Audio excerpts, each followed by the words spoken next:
أعوذ بالله من الشيطان الرجيم بسم الله الرحمن الرحيم قاف القرآن المجيد بل عجبوا أن جاءهم منذر منهم فقال الكافرون هذا شيء عجيب أإذا متنا وكنا ترابا ذلك رجع بعيد قد علمنا ما تنقص الأرض منهم وعندنا كتاب حفيظ بل كذبوا بالحق لما جاءهم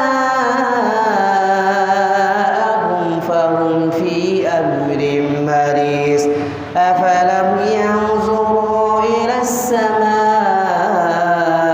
فوقهم كيف بنيناها وزينا لها وما لها من فروج فقال الله تعالى في كلامه المجيد بسم الله الرحمن الرحيم ولله على الناس حج البيت من استطاع إليه سبيلا ومن كفر فإن الله غني عن العالمين إلى آية قال النبي صلى الله عليه وسلم عن ابن عمر رضي الله عنه قال قال رسول الله صلى الله عليه وسلم بني الإسلام على 5 شهادة أشهد أن لا إله إلا الله وأن محمدا رسول الله إقام الصلاة وإيتاء الزكاة وصوم رمضان وحج البيت من استطاع إليه سبيل رواه البخاري আলহামদুলিল্লাহ সমস্ত প্রশংসা সমস্ত তারিফ সেই মহান রব্বুল আলামিনের দরবারে যে মহান রব্বুল আলামিন আপনাকে আমাকে সুস্থ রেখে ভালো রেখে আল্লাহ সুবহানাহু ওয়া তাআলা প্রত্যেক জুমার ন্যায় আজও আল্লাহ সুবহানাহু ওয়া তাআলা কবুল করেছেন সেই মহান প্রতিপালকের দরবারে দিল থেকে অন্তরস্থল থেকে একবার কালিমাতুল শুকর আদায় করি সকলেই বলি আলহামদুলিল্লাহ দরুদ ও সালাম বর্ষিত হোক বিশ্বনবী জনাবে মুহাম্মদুর রাসূলুল্লাহ সাল্লাল্লাহু আলাইহি ওয়াসাল্লাম যিনি আমাদেরকে মধুমাখা ইসলাম ধর্ম এনে দিয়েছেন। কি এনে দিয়েছেন? মধুমাখা ইসলাম ধর্ম, সঠিক পথ আপনাকে আমাকে এনে দিয়েছেন। যে রাসূল পাক সাল্লাল্লাহু আলাইহি ওয়াসাল্লামের প্রতি দরুদ পাঠ করলে ইহকালে শান্তি পাবো এবং পরকালে মুক্তি পাবো, সে রাসূল পাক সাল্লাল্লাহু আলাইহি ওয়াসাল্লামের প্রতি আমরা সংক্ষিপ্ত দরুদ পাঠ করি। সকলে বলি আল্লাহুম্মা সাল্লি আলাইহি আল্লাহুম্মা বারিক আলাইহি। সম্মানিত প্রিয় উপস্থিতি, গত জুমায় আমি আলোচনা করেছিলাম জুমার গুরুত্ব, জুমার ফজিলত। কথার শুরুতে একটি কথা বলে নেই, ভালো করে যদি মনোযোগ সহকারে কোনো ব্যক্তি যদি কোনো মুসল্লি একটি খুতবা শ্রবণ করে তাহলে তার জীবন পরিবর্তন হয়ে যেতে পারে। যদি কোনো ব্যক্তি একটি খুতবা ভালো করে মনোযোগ সহকারে শ্রবণ করে তার জীবনটা পাল্টে যেতে পারে। যদি কোনো ব্যক্তি একটি খুতবা ভালো করে মনোযোগ সহকারে শ্রবণ করে তার পদর্পণ পাল্টে যাবে। তাই জন্য কথার শুরুতে বলে নেই, কথাগুলো যখন বলবো মনোযোগ সহকারে শ্রবণ করবেন। আমি আস্তে আস্তে আপনাদের সামনে কথাগুলো বলবো ইনশাআল্লাহ, যেন আপনারা বুঝতে পারেন আমার কথাগুলো। যখন কথা বলবো মনোযোগ সহকারে, যদি ঘুম চলে আসে, যদিও ঘুম চোখের মধ্যে চলে আসে, যে কয়েকজন আমার মুসল্লি আছেন থাক, কোনো সমস্যা নয়, আপত্তি নেই, কিন্তু যদি ঘুম চলে আসে ঘুমটাকে কাটাইয়ের জন্য চেষ্টা করবেন যে পাশে আপনার উজুখানা আছে, উজু করে আবার আসে মসজিদের মধ্যে বসবেন, যেন এদিক ওদিক আলোচনা না হয়, টপিক যেন এদিক ওদিকে না যায়। আপনাকে শুরুতেই বলছি, একটা খুতবা মানুষের জীবন পরিবর্তন করে দিতে পারে, ঠিক কিনা? যদি আপনি মনোযোগ সহকারে শ্রবণ করেন। এখন আসার পরে যদি আপনি টুপাটুপি শুরু করে দেন তা তো হবে না। কি শুনবেন আর কি বুঝবেন আর কি আমল করবেন? সম্মানিত উপস্থিতি, আজকে আমি আলোচনার বিষয় নিয়েছি, টকিং করবো ইনশাআল্লাহ। যদি I am talking about the Quran hadith, আর যা বলবো কোরআন ও সুন্নাহ থেকে বলার চেষ্টা করবো ইনশাআল্লাহ, যদি আল্লাহ সুবহানাহু ওয়া তাআলা আমাকে বলার এবং আপনাদেরকে শ্রবণ করার তৌফিক দান করে। আজকের বিষয়ভিত্তিক আলোচনা হবে হজ প্লাস উমরা। কিন্তু উমরা সম্পর্কে আলোচনা করতে পারবো না, হজই বিশাল লম্বা আলোচনা, হজটাই বিশাল লম্বা আলোচনা। যদি আলোচনা করতে যাই 2 মাস সময় লাগবে। কয় মাস? 2 মাস সময় লাগবে। এত সময় দেওয়া যায়? সংক্ষিপ্ত করে গুছিয়ে আপনাদের জন্য এনেছি কিভাবে বলানো যায়। হজ সম্পর্কে সংক্ষিপ্তভাবে বলার চেষ্টা করবো ইনশাআল্লাহ। আল্লাহ সুবহানাহু ওয়া তাআলা আমাকে বলার এবং আপনাদেরকে শ্রবণ করার তৌফিক দান করুক। সকলে বলি আমিন। সকলে বলি আমিন। সম্মানিত প্রিয় উপস্থিতি, হজ শব্দের অর্থ হচ্ছে ইচ্ছা পোষণ করা, উমরা শব্দের অর্থ হচ্ছে ইচ্ছা পোষণ করা। এর পারিভাষিক অর্থ হচ্ছে, হজের পারিভাষিক শব্দ অর্থ হচ্ছে সাফা থেকে মারওয়া পাহাড় এবং যে হজের সমস্ত কার্যক্রমগুলো রয়েছে এই কার্যক্রমগুলো পরিপূর্ণ করা, আদায় করা। এর পারিভাষিক অর্থ হচ্ছে আল্লাহ সুবহানাহু ওয়া তাআলা এই একটা হজ আমাদেরকে বিধান দিয়েছে, এই বিধান একটি আমাদেরকে ফরজ করে দিয়েছে। এখন আপনি বলতে পারেন এই দলিল কোথা থেকে আমি পাবো? সহিহ বুখারী খোলেন, 8 নম্বর হাদিস। সহিহ বুখারী 8 নম্বর হাদিস। আল্লাহ রাসূল সাল্লাল্লাহু আলাইহি ওয়াসাল্লাম বলছেন, ইবনে ওমর রাদিয়াল্লাহু আনহু ক্বালা ক্বালা রাসূলুল্লাহ সাল্লাল্লাহু আলাইহি ওয়াসাল্লাম, ইবনে ওমর রাদিয়াল্লাহু থেকে বর্ণিত, তিনি বলেন রাসূল সাল্লাল্লাহু আলাইহি ওয়াসাল্লাম বলছেন, বুনিয়াল ইসলামু আলা খামসিন। বুনিয়া শব্দের অর্থ হচ্ছে খুঁটি, আলাল ইসলামু, ইসলামের খুঁটি আছে খামসিন, 5টি। নাম্বার 1, আশহাদু আল্লা ইলাহা ইল্লাল্লাহ ওয়া আন্না মুহাম্মাদার রাসূলুল্লাহ, আমি সাক্ষ্য দিচ্ছি আল্লাহ ছাড়া কোনো প্রকৃত ইলাহ নেই, ওয়া আন্না মুহাম্মাদার রাসূলুল্লাহ, মুহাম্মদ সাল্লাল্লাহু আলাইহি সাল্লাম আল্লাহর বান্দা এবং রাসূল। দ্বিতীয় নাম্বার, ইকামাস সালাহ, তোমরা সালাত প্রতিষ্ঠা করো। ওয়াইতা, নাম্বার 3, ওয়াইতাই যাকাত, তোমরা যাকাত প্রদান করো। নাম্বার 4, ও সৌমি রমাদান, রমজান মাসে সিয়াম পালন করো। ওয়াহাজ্জাল বাইতি মান ইসতাতা ইলাইহি সাবিল, 5 নম্বর হচ্ছে ওয়াহাজ্জাল বাইতি মান ইসতাতা ইলাইহি সাবিল, সামর্থ্য অনুযায়ী তোমরা হজ করো এবং প্লাস উমরা করো। সম্মানিত প্রিয় উপস্থিতি, উক্ত হাদিস থেকে আমরা 5টি বিষয় পাই। কয়টি বিষয়? 5টি পাই। আল্লাহ সুবহানাহু ওয়া তাআলা আমাদেরকে 5টি স্তম্ভ দিয়েছেন, খুঁটি দিয়েছেন। এক্সাম্পল হিসেবে আমরা বলতে পারি, আপনারা যে মসজিদের মধ্যে বসে আছেন, এই মসজিদের পিলার হয়েছে নাই? পিলার হয়েছে কি না? এই মসজিদের ছাদটা যে আপনারা বসে আছেন, ছাদের নিচে আপনারা যে বসে আছেন, এই খুঁটি ছাড়া কি এই ছাদটা হয়েছে? খুঁটি ছাড়া কি ছাদটা হয়েছে? খুঁটি ছাড়া ছাদটা হয়নি। এগুলো অনেকগুলো খুঁটি লেগেছে, তারপর ছাদটা হয়েছে। এমনি ছাদটা আপনার উপর দাঁড়িয়ে নাই। অনুরূপ আল্লাহ সুবহানাহু ওয়া তাআলা ইসলামের মধ্যে 5টি স্তম্ভ দিয়েছেন, 5টি খুঁটি দিয়েছেন। কোনো মুসলমান ব্যক্তি যদি 5টি স্তম্ভের খুঁটি না থাকে, সে মুসলিম হতে পারে না। পরিপূর্ণ সে ইসলাম গ্রহণ করে নাই, সে পরিপূর্ণ ইমানদার হতে পারে নাই, পরিপূর্ণ ইসলাম গ্রহণ করতে পারে নাই, পরিপূর্ণ সে মুসলিম না, যে 5টা স্তম্ভ খুঁটি স্তম্ভ করতে পারে। সম্মানিত প্রিয় উপস্থিতি, একটা কথা বলি, যেরকম আপনি খুঁটির ওপর দাঁড়িয়ে আছেন, খুঁটির ওপর পিলারের ওপর দাঁড়িয়ে আছে আপনার আমার সাথ, অনুরূপ যদি এই 5টা স্তম্ভ 5টা খুঁটি আপনার আমার জীবনে না থাকে, তাহলে আপনি মুসলিম। উদাহরণ যদি একটা বলতে পারি, আপনার বাসায় আপনি 5তলা ফ্ল্যাট দিয়েছেন, এখন ইঞ্জিনিয়ার সাহেব আপনাকে বলেছে, আপনি বলেছেন ইঞ্জিনিয়ার সাহেব আমার বাড়িটা একটু কমপ্লিট করে দেন। ইঞ্জিনিয়ার সাহেব আপনাকে বাড়ি কমপ্লিট করার জন্য অনেক আঞ্জাম দিয়েছে, বলছে ভাই আপনি যদি বাড়িটা আপনার তৈরি করতে চান তাহলে 20টা পিলার লাগবে। কয়টা পিলার? 20টা পিলার লাগবে যদি পরিপূর্ণ আপনি তৈরি করতে চান। এখন চিন্তা ভাবনা করতেছে 20টা পিলারের জায়গায় আমি 15টা পিলার দিই, টাকা তো খরচ কম হবে, 15টা পিলার দিলে কী সমস্যা? সে বলছে 15টা দিয়ে তৈরি করছে। এরপরে ইঞ্জিনিয়ার আসা দেখার পর দেখতেছে, ভাই আপনি কয়টা পিলার দিয়েছেন? বলছে 15টা। যে ভাই আমি আপনাকে বলেছি যদি 20টা পিলার দেন তাহলে 50 বছর আপনার বাড়িটা টিকতে পারে, আর আপনি যদি 15টা পিলার দেন আপনার 10 বছরে যাবে না, 10 বছর যার আগে আপনার বাসার মধ্যে ফাটল সৃষ্টি হয়ে যাবে, কখন যে ভেঙে পড়বে তা বলা যাবে না। তো অনুরূপ কোনো মুসলিম যদি বলে আমি একটা গ্রহণ করব, 5টা ইসলামের খুঁটির মধ্যে একটা গ্রহণ করবে, একটা গ্রহণ করব না, এটা হবে না। আপনি মাতব্বরি করে ইসলামকে বাড়িয়ে দেবেন, কমিয়ে দেবেন, এটা আল্লাহ রাসূল বলে নাই, এটা আল্লাহ রাসূল সাল্লাল্লাহু আলাইহি ওয়াসাল্লাম বিধান দেয়নি। আল্লাহ রাসূল সাল্লাল্লাহু আলাইহি ওয়াসাল্লাম স্পষ্ট বলেছেন, যদি কোনো মুসলিমের 5টা স্তম্ভ 5টা খুঁটি না থাকে সে মুসলিম হতেই পারে না। ঠিক কিনা? স্তম্ভ কয়টা থাকতে হবে? আমি আপনাদের সামনে কয়টা স্তম্ভ বলছি। 1, আল্লাহ ছাড়া কোনো প্রকৃত ইলাহ নাই এবং মুহাম্মদ আল্লাহ রসুল। 2, ইকামাস সালাত, সালাত প্রতিষ্ঠা করো, ওয়াইতাইজ যাকাত, যাকাত প্রদান করো, ওয়াসুমি রমাদান, আর রমজান মাসে সিয়াম পালন করার কথা বলেছি, ওয়াহাজ্জিল বাইতি মান ইসতাতা ইলাইহি সাবিল, এবং সামর্থ্য অনুযায়ী হজ পালন করো। সম্মানিত প্রিয় উপস্থিতি, আপনি আপনার গম্ভীরতার কারণে আপনি নিজে বাড়িয়ে দেবেন, কমিয়ে দেবেন, এটা নয়। ইসলামের 5টা খুঁটি আছে, আপনাকে 5টা খুঁটি মানতেই হবে, এটা আবশ্যক। সহিহ বুখারী খোলেন, 8 নম্বর হাদিস পেয়ে যাবেন ইনশাআল্লাহ। আমি যা টকিং করব, আপনাদের সামনে কথা বলবো, একবারে পাই টু পাই আপনাদেরকে দলিল ভিত্তিক আলোচনা করার চেষ্টা করব ইনশাআল্লাহ। সম্মানিত প্রিয় উপস্থিতি, মন খারাপ করবেন না, এখনও বাকি শুধু আলোচনা করছি। এই 5টা স্তম্ভের মধ্যে আমি আজকে একটা আলোচনা নিয়েছি, সেটা হচ্ছে হজ। কী নিয়েছি বলেন তো? হজ সম্পর্কে আলোচনা করব। মনোযোগ সহকারে শ্রবণ করবেন তো ইনশা? বলেন ইনশা? ইনশাল্লাহ বলা যাবে তো?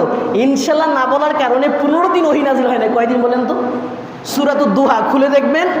সূরাতুদ দুহা আল্লাহ রাসূলকে বলানো হয়েছিল যে ইনশাল্লাহ না বলার কারণে 15 দিন ওহী নাজিল বন্ধ হয়ে গেছে। তা আপনি আমি তো ইনশাল্লাহ বলার জোরটা রাখবো ইনশা আল্লাহ। আল্লাহ সুবহানাহু ওয়া তাআলা তৌফিক দান করুক, সকলে বলি আমিন। সম্মানিত প্রিয় উপস্থিতি, কয়েকটি আকারে, পয়েন্টে আকারে আমি লিপিবদ্ধ করে নিয়ে এসেছি আপনাদের সামনে। অনেক কষ্ট করে পড়াশোনা করি, এমনি এমনি আপনাদের সামনে মুখ ফুটিয়ে কথা বলবো এমন কথা নয়। আপনাদেরকে বলেছি যে একজন ইমামের দায়িত্ব হলো যে তাকে স্টাডি করে এসে কথা বলতে হবে। স্টাডি ছাড়া যে কথা বলবে সে মুসল্লিকে বুঝাইতে পারবে না। আগে স্টাডি করো, পড়াশোনা করো, তারপর মানুষদেরকে বোঝো। সম্মানিত উপস্থিতি, নাম্বার 1 করে আমি বিষয়গুলো সেজে সেজে এনেছি, পয়েন্ট আকারে ইনশাআল্লাহ বলার চেষ্টা করি ইনশাআল্লাহ। নাম্বার 1 আপনাদেরকে বলে দিয়েছি হজ সম্পর্কে, হজ শব্দের অর্থ কী এটা বলে দিয়েছি। 2, কাবা ঘরের মর্যাদা রয়েছে। আপনি আমি যে কাবা ঘরে মক্কায় যাব, হজ করতে যাব, এই কাবা ঘরের কিন্তু অনেক মর্যাদা রয়েছে। আল্লাহ সুবহানাহু ওয়া তাআলা এই ঘরের এত মর্যাদা দিয়েছেন বলে শেষ করা যাবে না। সম্মানিত প্রিয় উপস্থিতি, এই কাবা ঘর যদি কেউ এই উত্তরটা দিতে পারেন, আমি তার জন্য আমার পক্ষ থেকে তাকে পুরস্কার দিয়ে দেবো।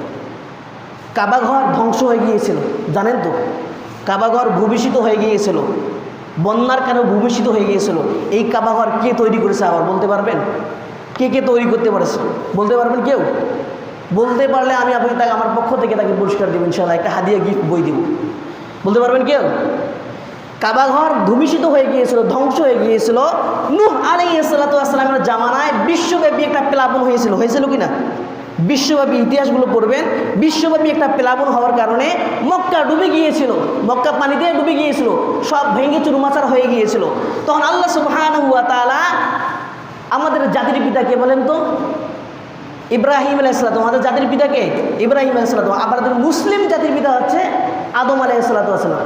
মুসলিম জাতির পিতা আদম আলাইহিস সালাম এবং জাতির পিতা হচ্ছে ইব্রাহিম আলাইহিস সালাম। ইব্রাহিম আলাইহিস সালাম এই কাবাঘর নির্মাণ করেছেন, কাবাঘর নির্মাণ করেছেন এবং তার ছেলে নির্মাণ করেছেন। সম্মানিত উপস্থিতি, এ বিষয়ে আল্লাহ সুবহানাহু ওয়া তাআলা বলছেন, ওয়াইজ বাওয়ানা লি ইব্রাহিম মাকানাল বাইত, স্মরণ করো যখন আমি ইব্রাহিমের জন্য নির্ধারণ করে দিয়েছি। সূরা হজ 22 নম্বর অধ্যায় আয়াত নম্বর 26 আল্লাহ সুবহানাহু ওয়া তাআলা বলছেন, যখন আমি ইব্রাহিমের জন্য নির্ধারণ করে দিয়েছি ওই যে গৃহে স্থান করেছে ইব্রাহিম আলাইহিস সালাম যেখানে অবস্থান করেছিলেন। এরপরে নাম্বার পয়েন্ট 3 নম্বর পয়েন্ট, ইব্রাহিম আলাইহিস সালাম এবং তার সন্তান ইসমাইল আলাইহিস সালামের সঙ্গে এই কাবাঘর নির্মাণ করেছে। বলুন সুবহানাল্লাহ। এর দলিল আল্লাহ সুবহানাহু ওয়া তাআলা বলছেন সূরাতুল আল ইমরান 3 নম্বর অধ্যায় 127 নম্বর আয়াত। আল্লাহ সুবহানাহু ওয়া তাআলা বলছেন, ওয়াইজ ইয়ারফাউ ইব্রাহিমুল কওয়াইদা মিনাল বাইতি ওয়া ইসমাঈল রব্বানা তাকাব্বাল মিন্না ইন্নাকা আনতাস সামিউল আলিম। অনুবাদ, ওয়াইজ ইয়ারফাউ ইব্রাহিমুল কওয়াইদা মিনাল বাইতি ইসমাঈল, স্মরণ করো যখন ইব্রাহিম আলাইহিস সালাম ও ইসমাইল কাবাঘর উঁচু করেছিলেন, ঘরের ভিত্তিগুলো উঁচু করেছিলেন, বলেছিলেন রব্বানা, হে আমার রব, তাকাব্বালনা, হে আল্লাহ আমরা যে ঘরটা উঁচু করেছি, নির্মাণ করেছি, তাকাব্বাল মিন্না, আপনি আমাদের কাছ থেকে এই ঘরটা কবুল করেন। বলুন সুবহানাল্লাহ। ইসমাইল আলাইহিস সালাম বলছেন রব্বানা, হে আমার রব, তাকাব্বালনা, তাকাব্বাল মিন্না ইন্নাকা আনতাস সামিউল আলিম, রব আপনি আমাদের কাছ থেকে কবুল করেন।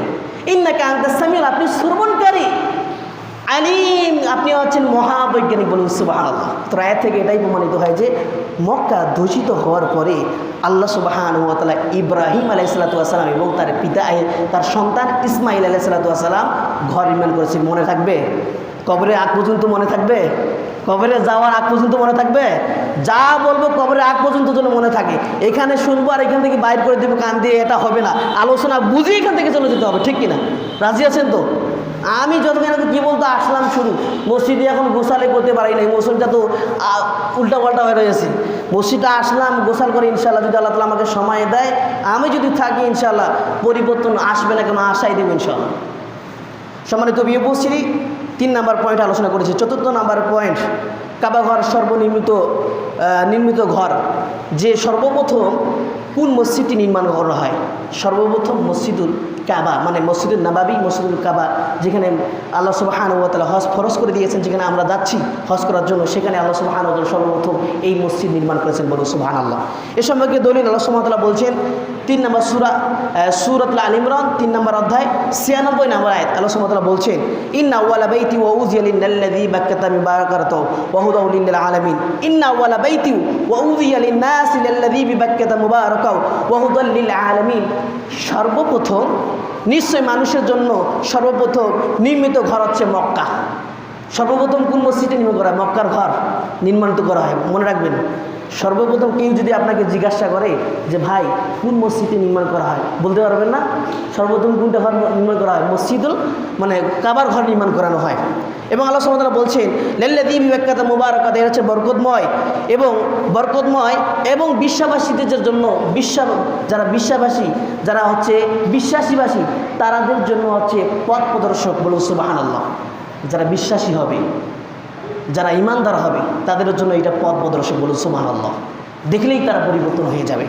নাম্বার 6, কাবাটা হচ্ছে গোটা বিশ্বের কেন্দ্রবিন্দু, বলুন সুবহানাল্লাহ। কাবাটা হচ্ছে গোটা বিশ্বের কেন্দ্রবিন্দু। আজকে আপনি আমি পশ্চিম দিগান্ত করে নামাজ ইত্তেবা কেন করছি বলেন তো? আপনি আমি পশ্চিম দিগান্ত করে কেন আপনি আমি সালাত আদায় করছি, ইত্তেবা কেন করছি? আপনি আমি জানি না সামনে পশ্চিম দিগান্তে কাবা আছে, আপনি আমি এটা ইত্তেবা করি কি না? তা আল্লাহ রাসূল সাল্লাল্লাহু আলাইহি ওয়াসাল্লাম বলছেন যে প্রতিটা বিশ্বের মানুষরা কাবাকে বিন্দু করে সালাত আদায় করে। আপনি যদি পূর্ব দিগান থেকে সালাত আদায় করে, দেখতেছেন আপনি পূর্ব দিকে সালাত আদায় করছে, তখন তাকে একটু ঘুরাই দিবেন, পশ্চিম দিগান্তের জন্য সালাত আদায় করে। বুঝতে পারছেন? আমাদের গোটা বিশ্বের বিন্দু হচ্ছে কাবা, বলুন সুবহানাল্লাহ। আমরা পশ্চিম দিকে ইত্তেবা করি, কিন্তু তারাও উল্টা দিক দিয়ে হলো, পূর্ব পাশে হলেও তারাও পশ্চিম দিকে ইত্তেবা করে। প্রতিটা মানুষ, গোটা বিশ্ববাসীরাই হচ্ছে ইত্তেবা করে কাবাকে, বলুন সুবহানাল্লাহ। আল্লাহ সুবহানাহু ওয়া তাআলা তৌফিক দান করুক, সকলে বলে আমিন। কেউ যদি পূর্ব দিগান্ত অন্যদিকে সালাত আদায় করে, চেষ্টা করবো তাকে ঘুরিয়ে পশ্চিম দিকে একটু দিগান্ত সালাত আদায় করা, কিন্তু তার সালাতটা নষ্ট করব না। নাম্বার 7, এবার আসি, হজের উদ্দেশ্য কি? মানুষ কেন হজ করতে যায়? কি উদ্দেশ্যে হজ করতে যায়? মানুষ দেখানো, রিয়া? মানুষ দেখানো কি হজ করা যাবে? আল্লাহ রাসূল সাল্লাল্লাহু আলাইহি ওয়াসাল্লাম বলছেন, সাহাবীদেরকে বলছেন, ইয়া সাহাবীরা শোনো, আমি সবচেয়ে ওই বেশি গুনাহটাকে ভয় করি, ওই গুনাহটাকে সবচেয়ে বেশি ভয় করি, সেটা হচ্ছে আর রিয়া। আল্লাহ রাসূল বলছেন আর রিয়া। সাহাবীরা বলছেন আর রিয়া কি জিনিস? আল্লাহ রাসূল? তখন বলছে আল্লাহ রাসূল সাল্লাল্লাহু আলাইহি ওয়াসাল্লাম বলছেন, মানুষ দেখানো কোনো ইবাদত করার নামে হচ্ছে রিয়া। মানুষ দেখানো কোনো ইবাদত করা হচ্ছে নামে রিয়া। সবচাইতে ওই গুনাহটাকে ভয় করি, যেটা হচ্ছে মানুষ দেখানো ইবাদত। মানুষ দেখানো সালাত আদায় করছে, যখন চেয়ারম্যানি ভোট আসে চেয়ারম্যানের সালাত আদায় করছে, মেম্বারি ভোট আছে মেম্বারি আদায় করছে, করে কি না? ঠিক কি না? আরও কত কি বিভিন্ন করে, এটা আমি বলছি না, এক্সাম্পল হিসেবে বললাম আপনাদেরকে। রিয়া আজনক ইবাদত। যে বলছিলাম, হজ উদ্দেশ্য কি হবে? হজ একমাত্র উদ্দেশ্য হবে আল্লাহ সুবহানাহু ওয়া তাআলার সন্তুষ্টি উদ্দেশ্য করার জন্য, কথা ঠিক কি না? একমাত্র সন্তুষ্টি আল্লাহ সুবহানাহু ওয়া তাআলার। মূল কথাই হচ্ছে হজ যারা করতে যাবে, এই মনস্থ করতে হবে আল্লাহ সুবহানাহু ওয়া তাআলাকে যেন আমরা রাজি খুশি করাতে পারি, আল্লাহকে যেন খুশি করাতে পারি, এটাই হজের ইবাদত, ঠিক কিনা? উদ্দেশ্য থাকবে আল্লাহকে যেন আমি রাজি খুশি করাতে পারি, আল্লাহকে যেন আমি মনস্থ করতে পারি, আল্লাহকে আমি খুশি করেই ছাড়ব। কিন্তু কিছু মানুষ রয়েছে হজে যাচ্ছে, এই কিছুদিন আগে 4-5 দিন আগে ফেসবুকে একটা অ্যাড আসছে। অ্যাড কীরকম? একটা মানুষের ভাইরাল হয়েছে একটা ভিডিও। কীরকম? হজে যাওয়ার পরে যখন এয়ারপোর্টে যাওয়ার পরে সেখানে পাওয়া গিয়েছে গাঁজা, পাওয়া গেছে, তারপরে গুল, তামাক জাতীয় বিভিন্ন কিছু একজন হাজির ব্যাগে পাওয়া গেছে। তিনি এগুলো সৌদি আরব নিয়ে যাচ্ছে। কল্পনা করা যায় মানুষের বিবেক কোন জায়গায় নেমে গিয়েছে? একটু কল্পনা করতে পারেন আপনি আমি? আমি আল্লাহ সুবহানাহু ওয়া তাআলার সন্তুষ্টি উদ্দেশ্য করার জন্য সেই মক্কা মদিনায় হজ করার জন্য যাচ্ছি আমি, কিন্তু সেখানে যাওয়ার পরেও আপনি একটা খারাপ কাজ করতেছেন, একটু দ্বিধাবোধ আসুন। কিছুদিন আগে 5-7 দিন আগে অথবা 2 সপ্তাহ আগে আমার সঙ্গে একজন ব্যক্তি হজে যাবে, তো যাওয়ার আগে বলছে আমাকে এই কাগজগুলো একটু ঠিক করে দেয়, তো আমার নাম এবং ঠিকানাগুলো আমাকে লিস্ট করে দাও। হাজি মানুষ, পরিচিত মানুষ আমার সঙ্গে, তো আচ্ছা ঠিক আছে, কোনো সমস্যা নাই, আমি আপনার নাম, নাম্বার, কার্ড, ভিজিটিং কার্ড আমি সবগুলো আপনার ক্লিয়ার করে দিচ্ছি, কোনো সমস্যা নাই, টেনশন করেন না। যখন সবগুলো ক্লিয়ার করে দিলাম, ক্লিয়ার করার পর ওই ব্যক্তি আমাকে বলছে একটু হুজুর একটু নাস্তা করি, হালকা একটু নাস্তা করি। ও বলছে না সমস্যা নাই, কোনো নাস্তা করতে হবে না। তারপরও জোর করে বসাই দিল। বসাই দেওয়ার পরে নাস্তা খাওয়ার পরে শেষে তিনি বলছেন, শোনো বাবা, আমি তো আজকে এবার হজ যাচ্ছি, আমার জন্য তুমি দোয়া করিও, এবং আগামীতে জন্য আমি আবার উমরা করতে পারি। বলুন সুবহানাল্লাহ। আগামীতে হজ থেকে ফিরত এসে যেন পরের বছর আমি আবার উমরা করতে পারি, এটা যেন আল্লাহ আমাকে তৌফিক দেয়। তিনি বলছেন, তার কথাটা আমি একবার যুক্তি দিচ্ছি, তিনি কথাটা বলছেন যে আমার আর 5-7 দিনের ফ্লাইট আছে। কয় দিনে? 5-7 দিনে মনে হয়তো ফ্লাইট আছে, সময় আছে। তা আমার মনটা এমন খুঁতখুত করছে যে কখন ওই জায়গায় যাই, যা আমার মনটা এমন ছুটে গিয়েছে, আমি যে কখন ওই মদিনার মাটিতে পদার্পণ করি, কখন ওই হাজরে আসওয়াদের চুমুন করি, এটা আমি খালি মন চাচ্ছে। আমার মন চাচ্ছে আমি কীভাবে যাই, খালি আমার কখন যে ফ্লাইট আসছে, মনে হচ্ছে কালকে যদি ফ্লাইট আসে কালকে আমি চলে যাবো। ওই মুরব্বির কথা আমি তখন চিন্তা করলাম, আল্লাহ সুবহানাহু ওয়া তাআলার ভালোবাসা, ইন্নাল্লাহা ইউহিব্বুল মুহসিনিন, ওই ব্যক্তিদেরকে আল্লাহ সুবহানাহু ওয়া তাআলা ভালোবাসেন যারা মুহসিন, প্রকৃত মুত্তাকি। বলুন সুবহানাল্লাহ। দেখেন অন্তরটা কোথায় চলে গিয়েছে, মক্কায় মদিনার মধ্যে চলে গিয়েছে। যে হজ করতে যাবে তার মনটা একটুকু স্থির নাই, সে বলছে কখন আমি যাব, আমার ফ্লাইট যদি কালকে হয় কালকে চলে যাবো। দেখেন কতটুকু ভালোবাসা। তাই হজ করতে হলে আল্লাহ সুবহানাহু ওয়া তাআলার সন্তুষ্টির উদ্দেশ্যে হজ করতে হবে। যদি হজও করেন আপনি ওমরাও করেন, কোনো সমস্যা নাই, কিন্তু আল্লাহ সুবহানাহু ওয়া তাআলার সন্তুষ্টির উদ্দেশ্য করার জন্য করতে হবে। আল্লাহ সুবহানাহু ওয়া তাআলাকে রাজি খুশি করার জন্য করতে হবে। সকলে বলি আল্লাহ সুবহানাহু ওয়া তাআলা আমাদেরকে তৌফিক দান করুক, সকলে বলি আমিন। এবারে আসি, আল্লাহ সুবহানাহু ওয়া তাআলা 8 নম্বর বিষয়টা হচ্ছে আল্লাহ সুবহানাহু ওয়া তাআলা তাওয়াফ করতে বলেছেন। যে আপনি এখানে যাবেন, যাওয়ার পর দেখবেন এখানে তাওয়াফ করবেন, ঘুরবেন কত রকম। আল্লাহ রাসূল সাল্লাল্লাহু আলাইহি সাল্লাম মক্কায় যখন তাওয়াফ করতেন 3 বার তিনি দ্রুত ঘুরছেন। 3 বার কয়বার? 3 বার তিনি দ্রুত করেছেন, আর 4 বার তিনি আস্তে আস্তে আস্তে গিয়েছেন। আল্লাহ রাসূল সাল্লাল্লাহু আলাইহি সাল্লাম জীবদ্দশায় আল্লাহ রাসূল সাল্লাল্লাহু আলাইহি জীবনে একবার হজ করেছেন। কয়বার? হজ কিন্তু একবার হয়। কয়বার হয়? হজ কিন্তু একবার হয়। আল্লাহ রাসূল সাল্লাল্লাহু আলাইহি সাল্লাম হজ একবার করেছেন, জীবদ্দশায় 4 বার তিনি উমরা করেছেন। বলুন সুবহানাল্লাহ।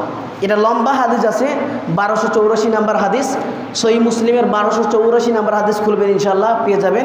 কিন্তু লম্বা হাদিস বলার সময় নেই, সংক্ষিপ্ত সময় আমি আপনাদেরকে আলোচনাগুলো একটু গুছিয়ে নিই ইনশাআল্লাহ, তার কারণে বলতে পারতেছি না। সম্মানিত উপস্থিতি, যে কথা বলছিলাম, আল্লাহ সুবহানাহু ওয়া তাআলার ঘর তাওয়াফ করতে হবে। এ সম্পর্কে আল্লাহ সুবহানাহু ওয়া তাআলা বলছেন সূরাতুল হজ 22 নম্বর অধ্যায় আয়াত নাম্বার 29। আল্লাহ সুবহানাহু ওয়া তাআলা বলছেন ওয়ালিয়াতাওয়াফু বিল বাইতিল আতিকিনা, ওয়ালিয়াতাওয়াফু বিল বাইতি আতিকি, তাওয়াফ করো প্রাচীন গৃহে, আস্তে আস্তে ঘিরে ঘিরে তোমরা তাওয়াফ করতে থাকো। আল্লাহ সুবহানাহু ওয়া তাআলা তোমাদের হজকে কবুল করে। বলুন সুবহানাল্লাহ। নাম্বার 9, আল্লাহ সুবহানাহু ওয়া তাআলা বলছেন, আল্লাহ সুবহানাহু ওয়া তাআলা যখন নিদর্শন তোমরা দেখতে পাবে, তখন আল্লাহ সুবহানাহু ওয়া তাআলার শুকরিয়া বেশি বেশি করে আদায় করবে। যারা হজে যাবেন, প্রকৃত হজে যাবেন, যারা হজে গিয়েছেন, এখন যাবেন, আমাদের ডক্টর সাহেব তিনি হজে যাবেন, আমি এটা অনুরোধ করবো, রিকোয়েস্ট করবো, যখন আল্লাহ সুবহানাহু ওয়া তাআলার নিদর্শনগুলো আপনারা দেখতে পাবেন, তখন বেশি বেশি করে শুকরিয়া আদায় করবেন। কি করবেন? বেশি বেশি করে শুকরিয়া আদায় করবেন। এ সম্পর্কে আল্লাহ সুবহানাহু ওয়া তাআলা বলছেন সূরাতুল হজ 22 নম্বর অধ্যায় আয়াত নাম্বার 30। আল্লাহ সুবহানাহু ওয়া তাআলা বলছেন যালিকা ওয়া মান ইউআজিম হুরমাতুল্লাহি ফাহুয়া খায়রুল লাহু ইনদা রাব্বিক। এটা হচ্ছে বিধান। অতএব কেউ যদি আল্লাহর কর্তৃত্ব নির্ধারিত পবিত্র অনুষ্ঠানগুলো সম্মান করে, তবে তার জন্য তার প্রতিফল নিকটে খুবই উত্তম হবে। বলুন সুবহানাল্লাহ। আপনি যখন সাফা মারোয়ায় যাবেন, সাফা মারোয়া থেকে আপনি আরেকটা পাহাড়ে যাবেন, হীরা গুহারে যাবেন, যেখানে হীরা গুহারায় যেখানে আল্লাহ রাসূল সাল্লাল্লাহু আলাইহি ওয়াসাল্লাম কুরআন নাযিল হয়েছিলেন, যেখানে যাবেন আপনি শুকরিয়া আদায় করবেন, সালাত আদায় করবেন, আল্লাহ সুবহানাহু ওয়া তাআলা বেশি বেশি শুকরিয়া আদায় করবেন। আল্লাহ সুবহানাহু ওয়া তাআলা আপনার নিকট অধিক উত্তম হবে। বলুন সুবহানাল্লাহ। একজন বান্দার যদি কোনো কোনো বান্দারও যদি আল্লাহ সুবহানাহু ওয়া তাআলা অধিক নিকট হয়, নিকটবর্তী হয়, এর কিছু আর কিছু লাগে? আল্লাহ আমার নিকটবর্তী হয়েছে, আর কিছু লাগবে? পৃথিবীর কোনো দরকার নাই, কোনো ধন সম্পদ দরকার আছে? যদি আল্লাহ যদি আমার নিকটবর্তী হয়, লাগবে? লাগবে না। আল্লাহ সুবহানাহু ওয়া তাআলা তৌফিক দান করুক সকলে বলে আমিন। যদি আমাদের যাই, আমরা যদি হজে যাই, তো এই কাজগুলো করার চেষ্টা করবো ইনশাআল্লাহ। অনেক হাজিরা এখন পর্যন্ত চলে গিয়েছে, আমি চেষ্টা করব, আমিও ইনশাআল্লাহ নিয়াত করে নিয়েছি। আপনাদেরকে একটা সর্বশেষ হাদিস বলবো ইনশাআল্লাহ। স্পেশাল কয়েকটি হাদিস আপনাদের জন্য আছে। সেটা হলো, যারা হজ প্রকৃত অর্থ সম্পদ থাকার পরে হজ করবে না, তাদের ব্যাপারে বিধান কি আছে স্পষ্ট জানাই দিচ্ছি। একটু খালি সময় দেন, পয়েন্ট আকারে আলোচনা করার চেষ্টা করছি, সময় সংক্ষিপ্ত ইনশাআল্লাহ। একটু খালি অল্প একটু আমাকে সময় দেন। সম্মানিত প্রিয় উপস্থিতি, যে কথা বলছিলাম, আল্লাহ সুবহানাহু ওয়া তাআলা যখন নিয়ামতগুলো দেখব, আরাফার ময়দানে যখন নিয়ামতগুলো দেখব, সমস্ত কিছু যখন দেখব, বেশি বেশি শুকরিয়া আদায় করব কার? আল্লাহ সুবহানাহু ওয়া তাআলা। নাম্বার 10, হজের হুকুম কি? হজের হুকুম আছে। হজের হুকুম আল্লাহ সুবহানাহু ওয়া তাআলা বলছেন সূরাতুল আল ইমরান 3 নম্বর অধ্যায় 97 নম্বর আয়াত। আল্লাহ সুবহানাহু ওয়া তাআলা বলছেন, ওয়ালিল্লাহি আলান নাসি হিজ্জুল বাইতি মান ইসতাতা ইলাইহি সাবিলা ওয়া মান কাফারা ফা ইন্নাল্লাহা গনিয়্যুন আনিল আলামিন। ওয়ালিল্লাহি আলান নাসি হিজ্জুল বাইতি মান ইসতাতা ইলাইহি সাবিলা। যারা যাতায়াতের সামর্থ্য রাখে সেসব মানুষের উপর আল্লাহ সুবহানাহু ওয়া তাআলা আল্লাহর উদ্দেশ্যে কাবা ঘরে হজ করা ফরজে আইন। যে ব্যক্তির সামর্থ্য রাখে, হজে যাওয়ার জন্য সামর্থ্য আছে, সে ব্যক্তিকে কাবা ঘরের উদ্দেশ্যে হজ করার জন্য ফরজ, তাকে হজ করতেই হবে, এটা ফরজ করে দিয়েছেন আল্লাহ সুবহানাহু ওয়া তাআলা। ওয়ালিল্লাহি আলান নাসি হিজ্জুল বাইতি মান ইসতাতা ইলাইহি সাবিলা। যার সামর্থ্য রয়েছে তাকে আল্লাহ সুবহানাহু ওয়া তাআলার উদ্দেশ্যে কাবা ঘরে হজ করতেই হবে, এটা ফরজ, এটা করে দিয়েছেন আল্লাহ সুবহানাহু ওয়া তাআলা। করতেই হবে, আপনার সামর্থ্য আছে, আপনাকে করতে হবে। ওমান কাফারা, তারপরে পরের সেন্টেন্সে বলছেন, ওমান কাফারা ফা ইন্নাল্লাহা গনিয়্যুন আনিল আলামিন। যে ব্যক্তি এটাকে অস্বীকার করবে, যে ব্যক্তি এই বিধানটাকে অস্বীকার করবে, ওমান কাফারা ফা ইন্নাল্লাহা গনিয়্যুন আনিল আলামিন, সে আল্লাহর থেকে বিমুখ হয়ে গেল। নাউজুবিল্লাহ। কি হয়ে গেল? যদি কোনো ব্যক্তি বলে আমার সামর্থ্য আছে, আরও 4-5 বছর যাব, তারপর হজে যাব। আরে হজে যায় কি হবে? গ্রাম অঞ্চলের মানুষ বলে না, আরে হজে যায় কী লাভ করবি তুই? 5-7 লাখ টাকা ইনকাম করে কী লাভ করবি তুই? 5-7 লাখ টাকা দিয়ে হজে যায় কী লাভ করবি তুই? শোনেন, যদি কোনো ব্যক্তি হজ পূর্ণাঙ্গ করতে পারে, আল্লাহ সুবহানাহু ওয়া তাআলা তার গুনাহ মাফ করে দিবে। সামনে আসতে যাচ্ছে, বলুন সুবহানাল্লাহ। কিসের 5-7 লাখ টাকা? কি হজটাকে আপনি বিধান মনে করতেছেন না? আমি মাথায় কোনো আপনার সামর্থ্য রেখে আছে, আপনাকে হজ করতেই হবে, এটা ফরজ, এটা বিধান স্পষ্ট করে দিয়েছেন আল্লাহ সুবহানাহু ওয়া তাআলা। আয়াত মানে অস্বীকার, আল্লাহ তাআলা বলে দিয়েছেন পরে সেন্টেন্সে, ওমান কাফারা ফা ইন্নাল্লাহা গনিয়্যুন আনিল আলামিন। যে ব্যক্তি এই বিধানটাকে অস্বীকার করবে, সে অমুপাক্কি কি হয়ে গেল আল্লাহর কাছ থেকে। আমি কি আল্লাহর কাছ থেকে বিমুখ হতে চাই? প্রতি কোনোটা বান্দা আমি কি চাবো বলেন তো? আল্লাহর কাছ থেকে বিমুখ হতে আমি কি চাবো? আপনি চাবেন? বলেন তো চাবেন? চাবো না। আল্লাহ সুবহানাহু